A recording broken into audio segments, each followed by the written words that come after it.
Atul Bohra joins us now, Group CFO with Kolte-Patil. Atul, the general view is whatever could go wrong for real estate has gone wrong. Nobody is buying real estate. Real estate is in some kind of a downturn.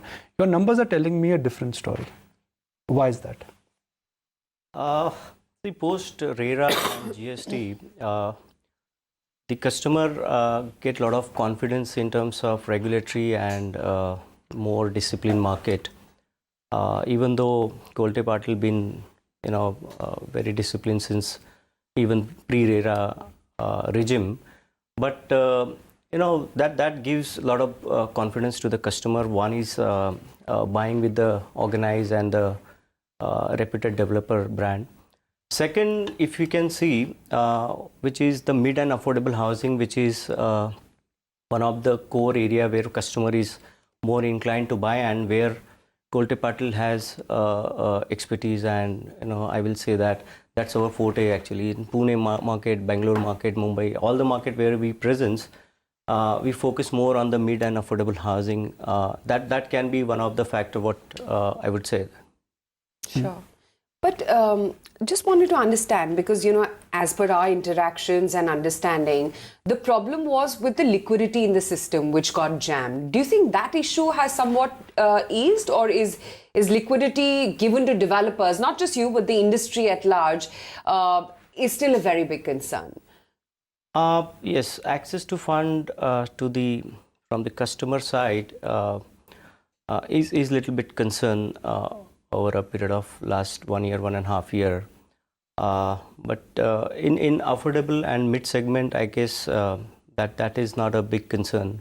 But yes, in premium inventory, maybe a big concern. But yes, I will say that access to the fund and because now today is the market where a lot of push is required to make consumer, to promote the consumer to buy, and more demand is required in this sector, and that will only possible if the liquidity will again come on the track. What we see in last 6 months, yes, it already coming back on the track, but yes, it need a lot of push still in the future. How much unsold inventory are you currently sitting on, and what are the projects or other plans to launch new projects? And if so, will the focus continue to be on the affordable segment, because that is where higher sales are happening as opposed to the luxury end? So I would not say it's core affordable segment, sure. But yes, mid segment, mid income group housing is the core focus. And in terms of unsold inventory, most of, like even in last quarter, at the launch itself, our strategy is to sell the maximum inventory. In terms of pipeline, because right now almost 4.5 million is under execution, and the under approval is almost 6.5-7 million square feet. And are they all in Pune, or is it a distribution? No, it is from distributed Bangalore, across Mumbai, Pune, Bangalore portfolio. So from your point of view, what would you want to see from the budget? Given that you are in this mid-market segment, that you're possibly better off than some of the other developers that are crying right now, but what would you still like to see for the industry? One is, as I said, that the demand need to push, and when we talk about the demand, because right now that's the only factor which is of concern. When we talk about demand, it is more when we have to give some more liquidity in the hands of consumer. So what I will expect from the budget is definitely, government should do whatever the measure which is possible to increase the consumption power in the hands of customer. Like, let's say, for example, interest on housing loan, which is capped at 2 lakh rupees. Why? Because now that can be feasible if suppose it's a small town or maybe a tier 3 and tier 4 cities. But in tier 1 and tier 2 cities, at 2 lakh rupees interest per annum is not a feasible figure. Government should give whatever the maximum interest is on the actual basis, rather than capping it somewhere. Because capping means you are disallowing that particular factor. But will houses sell if you, let's say, take the interest on interest by 50? I mean, if the limit is extended by 50,000 rupees more. Yeah, but that is how does it help for the first time buyer? Investment? How like does real it help? estate? I mean, a typical house in the affordable segment would be anywhere between 40 lakhs to 55 lakhs. Yeah. Just putting a ballpark number here. Absolutely. In that, if you give me a rebate of 50,000 rupees, and assuming that your tax bracket is 20%, I'm not talking about 30, I'm talking about 20. You're looking at what about, are doing 5,000 rupees a month, a year, a month? That's not much. So let's say if I go with that definition as well, like if suppose somebody is buying affordable housing which is capped at 45 lakh, which is also one of the concern, like because in tier 1, tier 2 cities, 45 lakh capping may be a big concern. But yes, even though people usually borrow 85-90% of the money and they pay 10-15%, in that particular case also at least 4.5 lakh, 5 lakh should be a limit. Where you should allow a deduction, or maybe let's say on the other hand, which is ATC deduction, which is a principal repayment, again that is capped at 1,50,000, and that clubs together a lot of your other savings. I guess now this is a time where if you can promote a little bit, these are the small factors. This is not impacting much more on the revenue side, but it gives a lot of confidence to the consumer of inclination toward buying. Okay. The government on its part has launched the alternate investment fund. Tell me, what's the on-ground reality? What are the teething troubles? What are the implementation issues? Where is it that the government can really work upon that you feel are required?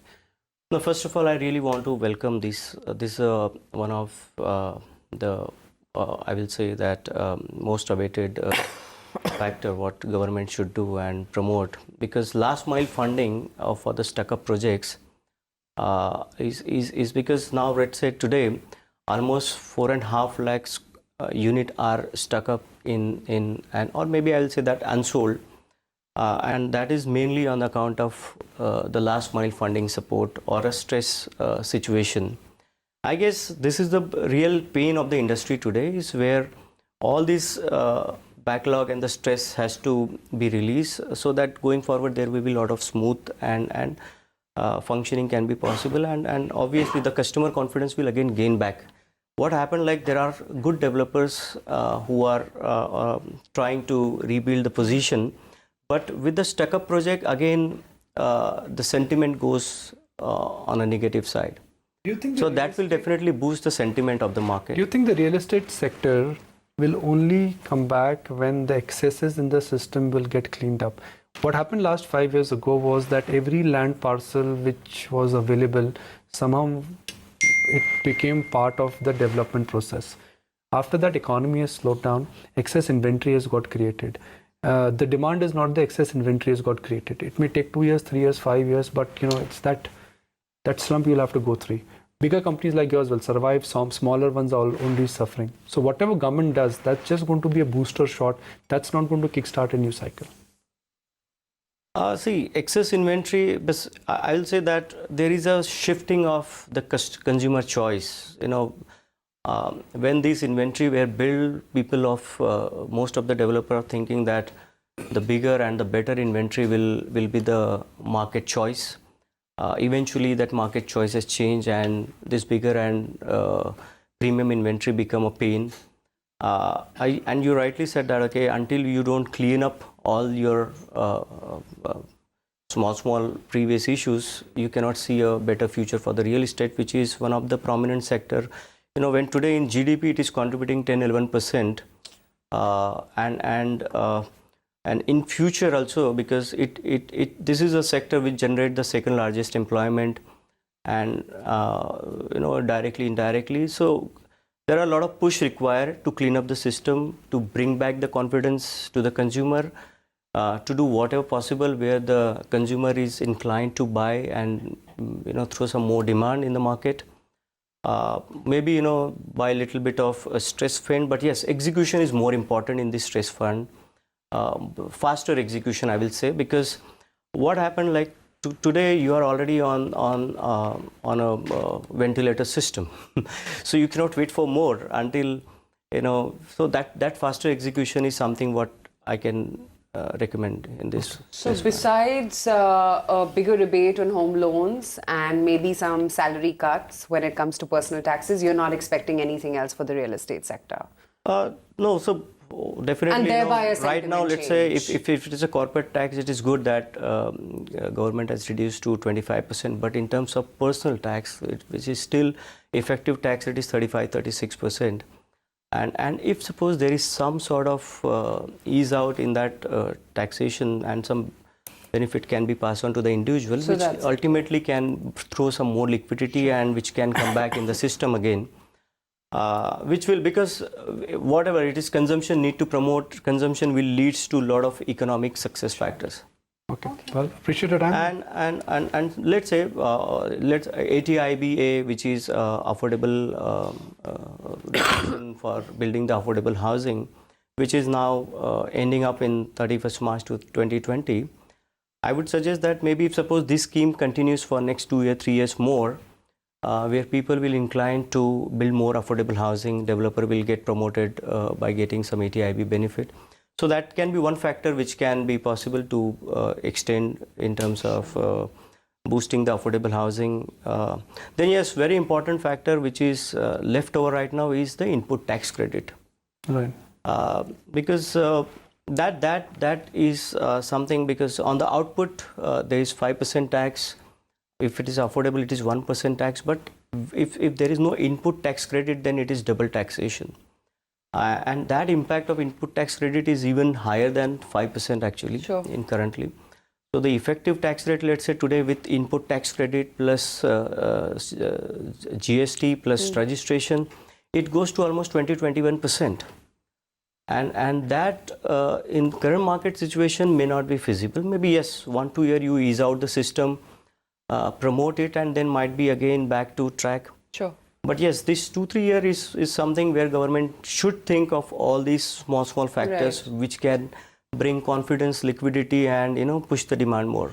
Atul, great having you in the studios. Thank you so much for taking the time out and telling us what to expect for the real estate sector when it comes to the budget this time.